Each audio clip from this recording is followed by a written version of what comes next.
Siguro ako ano. Sa akin na rin ako. Where do you see yourself in 5 to 10 years? Sige, summarize ko na lang din. Siguro ano, it's either 5 years. Yeah, 5 years or 10 years. 5 to 10. 5 to 10. Siguro sa, kung hindi sa mental, sa ano, siguro, nasa, ano, law school. Nasa law school. Ikaw. Iyan o, pag dito, i-elaborate mo yung uri ng pamumuhay mo. Bukod sa ano, nasa law school ka mo para. Paano mo nakikita yung pamilya mo, paano mo nakikita? Kung masaya ka ba or hindi? Miserable, kasi law school na yun eh. Na hindi ko nakikita yung mga movies. Tsaka siguro, city tapos mag-lawyer ako. Siguro okay naman din yung mga, ano, mga pamilya ko nun. Kahit may away naman siguro, tapos hindi na rin siguro ako magpapakita sa kanila. Okay na yan? Ikaw na. 5 years siguro, ano, yun, 22 years old, living her life, and feel ko lagi ako nasa bar naman. Kasi, ano, syempre, dati pa naman, free na ako na gawin yung kung ano gusto ko, pero mas free pa rin na gawin yung legal age ko na.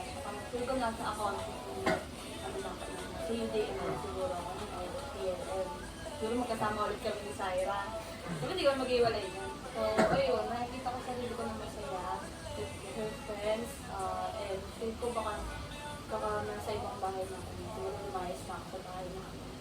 Hindi mo naman gusto ko lumayas sa bahay na ako. Para sa akin, sa hinaharap ko, nakikita ko yung sarili ko ano, masaya na yung pamilya ko, tapos masaya na rin ako siguro sa relasyon by that time. And siguro financially stable na ako since tapos na ako nun. And nasa ibang bansa na ako. Ano? Ako. Siguro ako ano. Sa akin na rin ako siguro nun eh. Sa akin na siguro ako nun. Sino kaya nanay yun? Hindi. Nasa ibang banda ka, kasi nag-gitara ka na. Aray. Bawal ba yun? Hindi. Ay, LDR. Siguro nasa abroad ako nun. Ayan. Anong pamumuhay mo sa abroad? Sa trabaho, syempre. Hindi, kung hindi masaya ka, wala ganyan. Tax lang. Hindi ko alam eh. Pero siguro yun. Mahirap. Paano mahirap? Kasi di mo siya makikita. Hindi. Wala akong kausap. Hindi yan, masyado. Walang subtitle. Okay.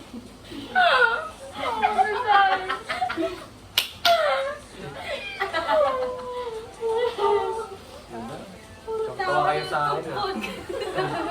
Ikaw man yung salita, natatakot. Tulala natin. Oh, go na. Sa akin, hindi ko talaga sure. Kapag nandiyan talaga sila mga tao. Ayun, siguro masaya ako. Kapag wala, hindi ko alam kung nag-aaral pa ba ako o nagtatrabaho ako kahit sa 10 years. Kasi hindi ko masasabi kung nandiyan pa ba sila. O wala. Hindi ko sure. Kung nandiyan sila, edi mas okay. Saan sila pupunta?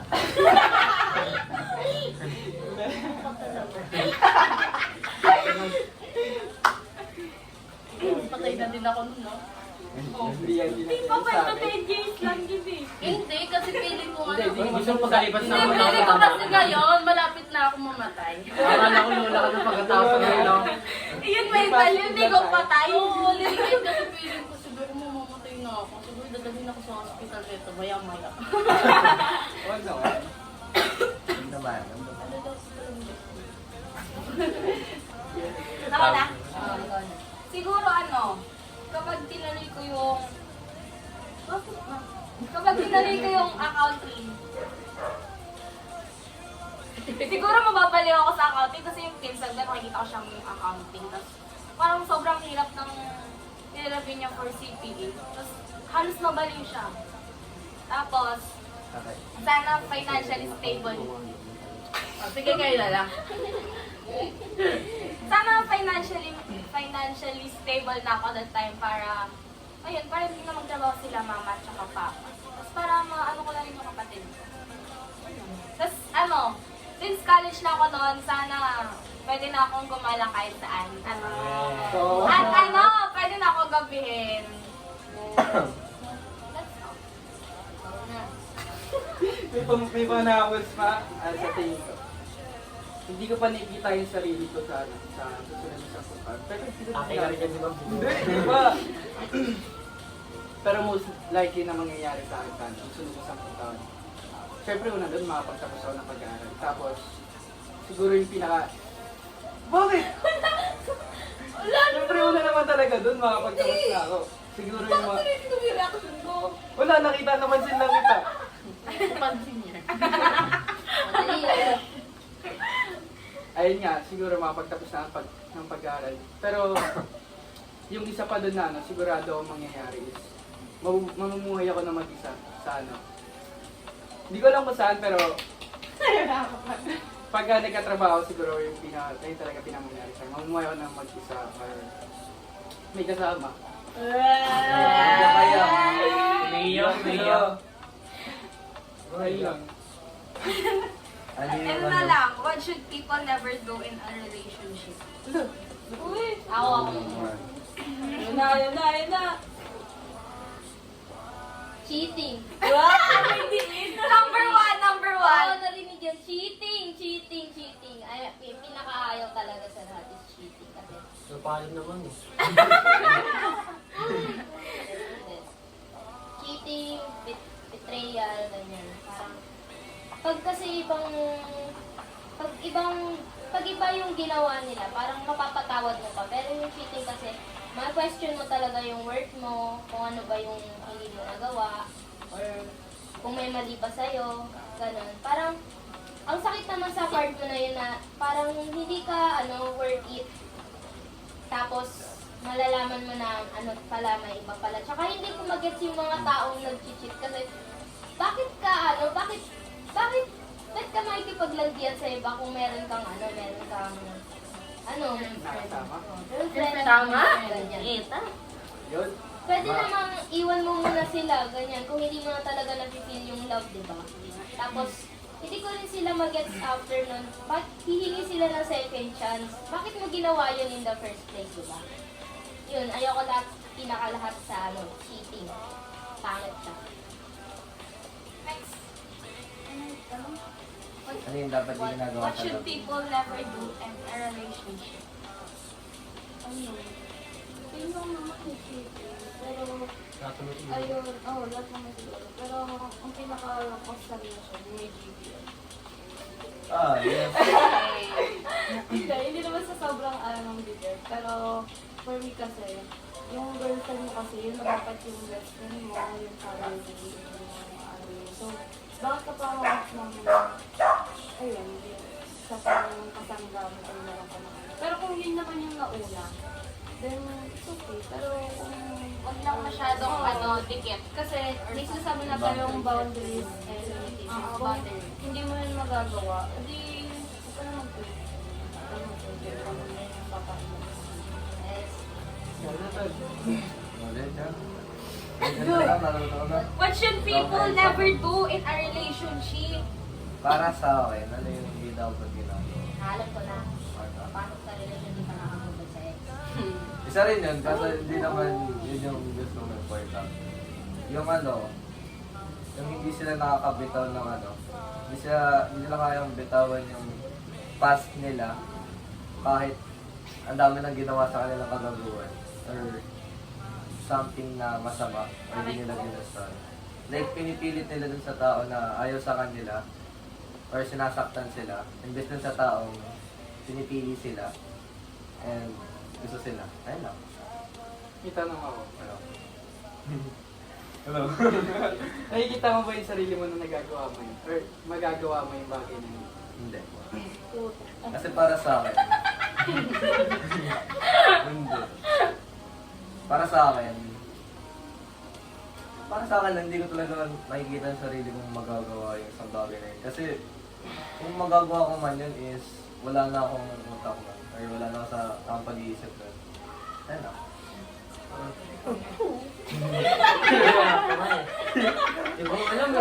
talaga eh. Dahil natatawa na ako. Ano ba? Hindi ko alam. Ano ba yun? Yung ayaw, pinaka-ayaw mo kung ano. Yung ba ayaw ko? Kunwari sa inyo na Eka, ano yung mga dapat hindi nyo gawin? Hindi niya Yung mga hindi mo dapat gawin kasi may partner ka naman. Wait lang ako. Wait lang. Wala talaga eh. Hindi ko alam eh. Kahit cheating, ayaw mo. So sabi niyo na kasi lahat eh. Meron pa yan, meron pa yan. Ano ba? Meron pa eh. Ako, bukod sa cheating, ayoko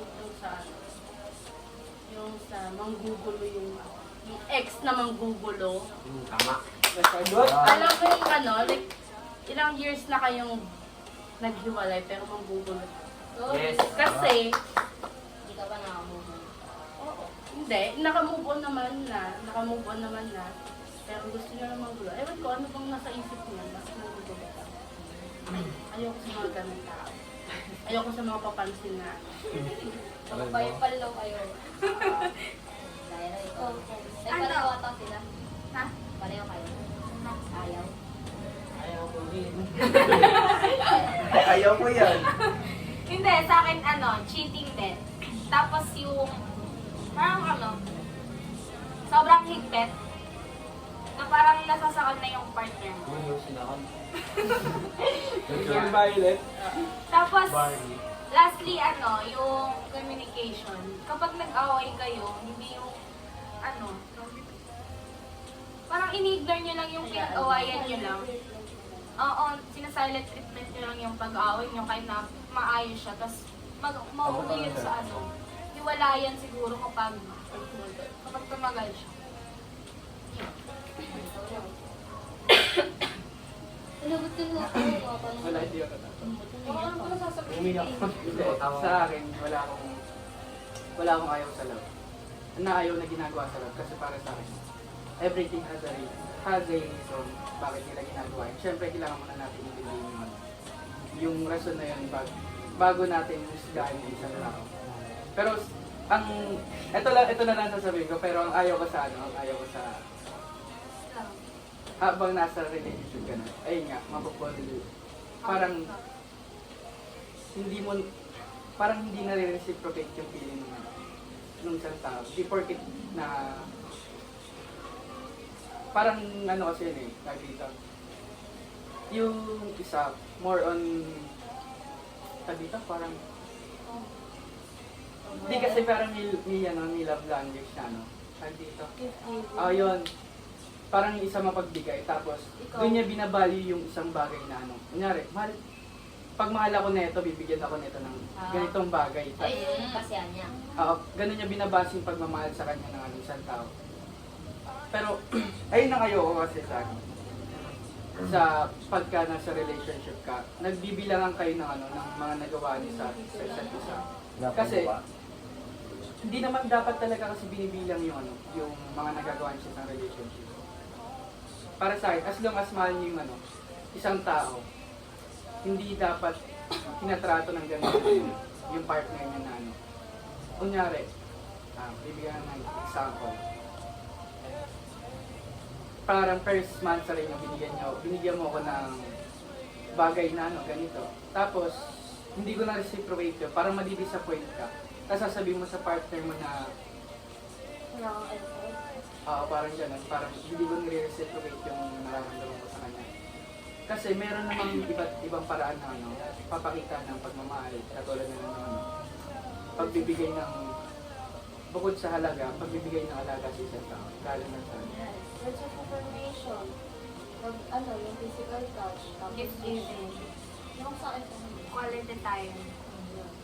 yung kasi sa doon yan, parang iniisip niya give or take dapat. Pero in terms of this kasi, syempre mga bata pa tayo, yung mga pera na gamit natin, galing sa magulang natin yun. So hindi dapat tayo na parang pagiging practical na lang din sa sa buhay. Pero yung mga magulang natin, hindi dapat sa ganung bagay inaano yun. Kung marunong ka kung meron kang pera for that, isipin nga lang yung sa akin, wala ako. Kasi binibigay ko yun for other things, like yung mas mahalaga pa. Mahalaga ka sa akin, pero may mas mahalaga pa. Parang yung picture niya na. Next question. Sino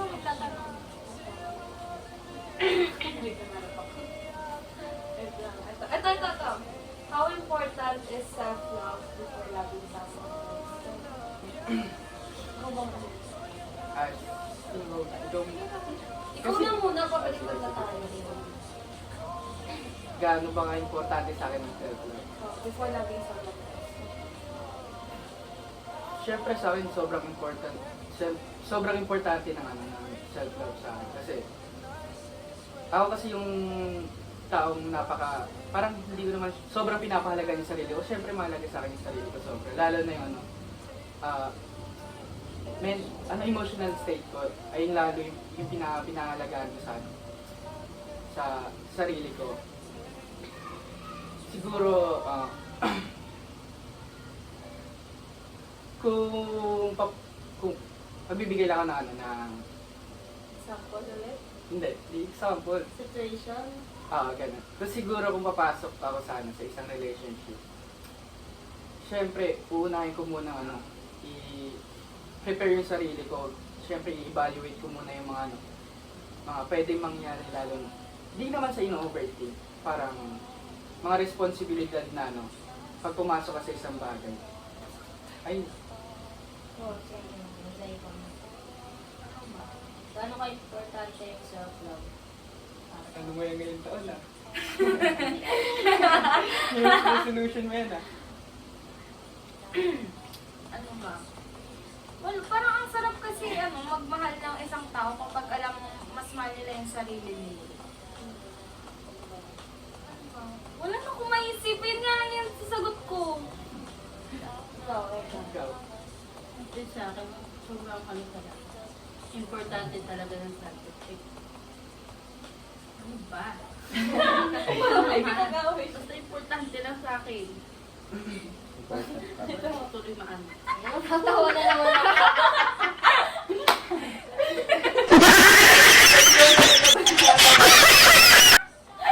Sige. Ayos na. Ako? Hindi ko alam eh. Kasi mas love ko siya kaysa sa sarili ko eh. Love? Eh nga, hindi ko nga alam eh. Hindi ko kasi alam. Ako nag-gets ko. Para sa akin, importante yung self-love kasi paano mo aralin na mahalin yung partner mo kung di mo kaya mahalin yung sarili mo, di ba? Like, for example, mahal mo nga yung, like, paano mo mamahalin yung partner mo to the extent of love languages kung di mo naman kaya mahalin yung sarili mo. Like, mababurn out ka bago mo siya mabigyan ng deserve niya na love or yung love na gusto niya. Mababurn out ka agad. Ano? Parang mababurn out ka na agad. Ikaw. Ayun. Same lang mo kami ng answer ni Clara. Kasi palagi kong tinatanong sa sarili ko na, hindi tinatanong. Parang lagi ko sinasabi yung sarili ko bago ako pumasok ng relasyon. Dapat mahal na mahal ko yung sarili ko. Like, higit pa sa kanila. Kasi nga, how can you love someone else when you can't even love yourself? Kasi, yun nga, parang mo bibigay sa kanila yung gusto nila pag makakala. Kung yung sarili mo, hindi mo mahal. Important siya, syempre, kasi, yun nga, sinabi ng dalawa, paano mo mamahalin yung isang tao kung hindi mo kaya mahalin yun, kung hindi mo pa mahalin sarili mo, kasi, paano mo matatanggap yung imperfection niya kung hindi mo naman pala natatanggap yung iyo. Tapos, mabilis kayong mapapagod. Like, mapapagod kang mahalin siya kasi, di mo pa pala na-realize na mahal mo yung sarili mo na to the point na parang ikaw din mabilis ka lang din mapagod. Kasi kapag mahal mo yung sarili mo, hindi ka agad mapapagod eh. Tsaka iisipin mo rin yung partner mo. May tanong ako. Ano sa tingin niyo yung mga dapat or kailangan gawin ng isang tao bago pumasok sa isang relasyon? Ayun nga, seryoso. Parang inano mo lang eh. Hindi ko na. Parang same question lang kasi siya ng self-love. Kasi nga, Mas kailangan mong mahalin mo yung sarili mo bago ka pumasok sa isang relationship. Move on. kailangan Sabi na niya yung ata, self-respect. Parang inano mo lang, parang binaliktad mo lang yung question. Summarize ko sa question mo, kailangan mo muna mag-move on, mag-heal, mahalin yung sarili mo, gano'n. na lang. Ano yung tawag dito, pinaka-corny na ginawa niyo sa isang tao? Wala, ako wala. Dami ko nakalala. Ako wala. Wala Ako ko na. meron. Dami. Madami. Isa lang, Dami. isa lang. Pero pinaka-corny siguro. Kahit na wala na akong pakialam sa, sa sitwasyon na yun. Pero siyempre, ginawa namin ni Clarence yun eh. Oo, alam ko din. Ginawa namin ni Clarence yun eh. Oo, alam ko din yun. Sumayo. Sumayaw nag-ihomi. Kasi di ba, siyempre, given na yun. Pag namahal mo isang tao, gagawin mo na. Kumbaga natamaan ka ng ano eh. Mahal mo ba ako? Ano parehas kayo na ginawa? Ano sa'yo? Yung sa akin, yung nakakaya is, hindi ko alam, parang ano, nasa Intramuros kami nun eh, ang daming tao. Tapos, sobrang sakit na ng paa niya nun kasi wala kaming mahanap na sakayan. Tapos ikaw nag-heels ka. Hindi. Like ano, para sa kanya, binuhat ko siya ng ano, malayo. para lang ano, makahanap kami ng sasakyan. Kita. Oo. Hindi. Bridal. Hmm. Taray, ganun. Matibay ka. Nakakala ko. Wala ba't puro lalaki ka tinatanong? Ano? Wala na. Hindi, ikaw na. Sige, sige. Ano? Hindi ko alam eh. Ano ba yun? Corny yung nagawa sa... May naalala na ikaw. Meron ba? Hindi, baka mali mo kasi para sa kanya, hindi ko rin Okay, kasi kung ano para sa akin eh. Tapos parang lang. Ayun nga, parang ganun yung mga nakakatanga. Ano. Ano lang yung ginawa ko? Wala naman. Wala naman ginawa eh. Pinag-trust ko siya sa bahay. Ay, oo. Ay, hindi naman eh. Senseo lang ako sa buhay ko nun eh. Tuwang-tuwa siya nung nakapag-dress siya. Kala mo bakla. Eh, Ikaw ba namin? Ha? Ha? Nakapag-drive? Oo. Nakapunta sa bahay, parang ganun. Hindi. Sa loob ng bahay lang nila. Anong dress? Yun lang. Ikaw, ito. Actually, wala naman. Kasi parang sa akin, hindi naman yung corny. Yun. Ganda Ganun naman ang talaga kumbaga. pagka nasa role ko pa nagre-relate, hindi mo maisip na corny yung isang bagay. Kumbaga akong detail. Habang hindi ka pa sinasabihan ng tao na ano, corny yung ginawa mo. Corny ka. Okay lang. Corny mo na. Sabi mo dami mo naalala. Naalala ko siya. Sumayaw Kita sa ka. nag-ihomi. Ako Ako daw. din. Sumayaw ka rin eh. Alam ko yung sinayaw. Ganun may sinayaw mo. Yung ganun-ganun. Real man! Napakalayo. Aray ko. Layo daw oh. Okay lang. Di ba karamay kami yun? Sumayaw kami nun. Ano na, next At question least ako na. tanggap kayo sa akin. Next question na. Look, next question! May kayo bang dalawa? Wala nga ako. O, ito ba pala? Wala ito eh. Eh, may ka. Wala Hindi akong lang sa mga akin. eh. Ano? Wala. Ay, for me, corny to. Kasi ano, Hindi ko hindi Hindi nga. hindi yun. Hindi naman lang. Hindi yun. Ayun, ginawa ko siya sa lalaki. Like, hindi naman kami, pero every game niya pinapanood ko. For, ayun, gusto niya sa mga siya makita.